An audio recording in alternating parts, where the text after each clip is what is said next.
kulan waxaan daawaday waxaad ku soo dhawaataa kanaalka Lewaya Films oo aad ugu barnaadeen warbixinada ugu dambeeyay ee la xiriira arrimaha Bollywoodka. Warbixintan gaagaaban maanta waxaan ku eegaynaa jilaaga mustaqbalka leh Vicky Kaushal laguna xasuusan doono doorkiisa ka lahaa Yuri the Surgical Strike, Razi, Sanju iyo Masan oo ahaa filimkii uu ku soo caanbaxay.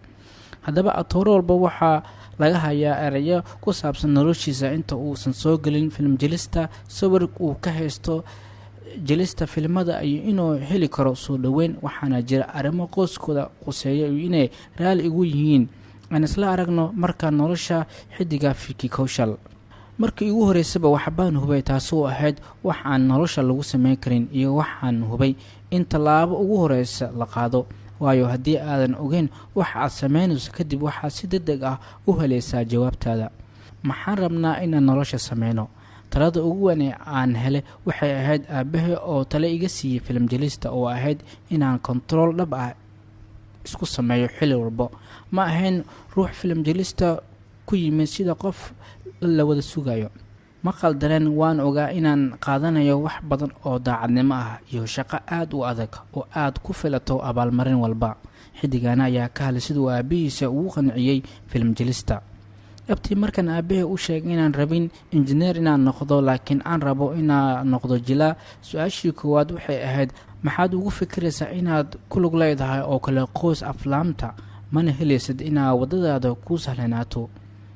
waxaan haystaa sawir cad maxaa yeelay wuxuu kula hor ii sheegay shay la hubo oo adag sida ay yihiin. dhabtiina ma ahayn sawir aad u qurxoon, waa inaan dhabtii aan shaqaystaa. waxaan ula jeedaa qof walba oo shabakadana ku tirsan cirkaas ayuu u dadaalaa, wax ka yarna ma jiraan. waa inaad dhabtii isku daydaa inaad dhaafto qoraxda oo aad markaas gaarto xidiga. sidaasi daraaddeedna waxaan dareemaa inay ahayd la talintii ugu weyneed ee aan helay. wuxuu aabahay xilli walba i dhihi jiray si aabanimo ayaan kugu la joogaa halkaasi laakiin aan ahayn director sameeya ficilada actionka. waxaan u socdaa safar ii gaar ah iyo halgan ii gaar ah.